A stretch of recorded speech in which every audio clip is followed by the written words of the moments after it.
Hello, in this video, we're focusing on the practical concepts that you can actually apply in the real business world. Hope you enjoy it. Let's get on with it. In business and finance, there's a clear connection between the risk involved in a corporate investment and the return you can expect from it. The total risk of an investment comes from the variability in its returns, which is made up of two parts: non-systematic risk and systematic risk. Non-systematic risk is specific to a company and can be reduced or managed through diversification, while systematic risk comes from external factors such as the political or economic environment and affects the entire market. This kind of risk can't be diversified away, but can sometimes be insured, hedged, or transferred in business deals. However, investors in the shares of publicly listed companies don't have control over these systematic risks. On the other hand, non-systematic risks are related to how well the company performs, including its business and financial health, and these can be controlled by the company to a significant extent. Understanding these risks helps businesses and investors make better decisions about where to put their money.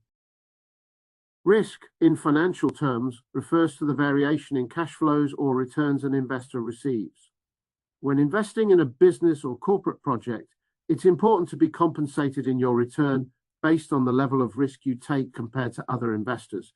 For example, equity investors expect higher returns than those who provide shareholder loans or senior debt because shareholders receive dividends last.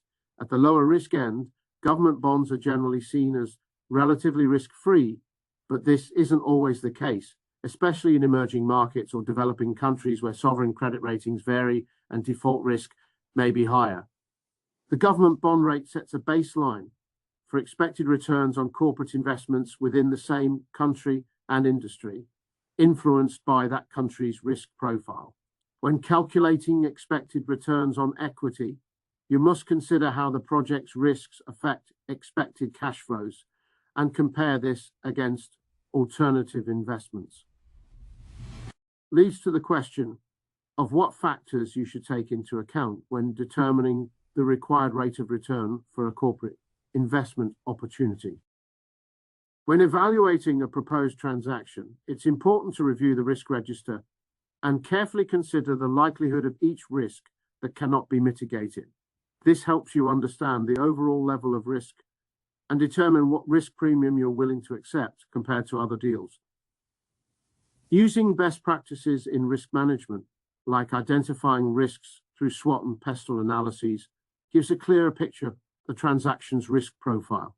From there, you can ask whether the expected rate of return justifies the risks involved, and if there are better investment opportunities available that offer higher returns for a similar or lower level of risk. Essentially, you want to ensure your capital is working as efficiently as possible by balancing risk and reward across your options. If you found this video useful, there's plenty of more business and finance videos on the channel that you'll enjoy watching and get great practical value from. In the meantime, thanks for watching.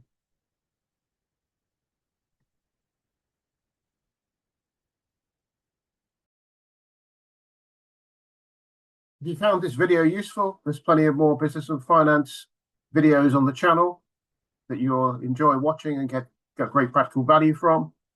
In the meantime, thanks for watching.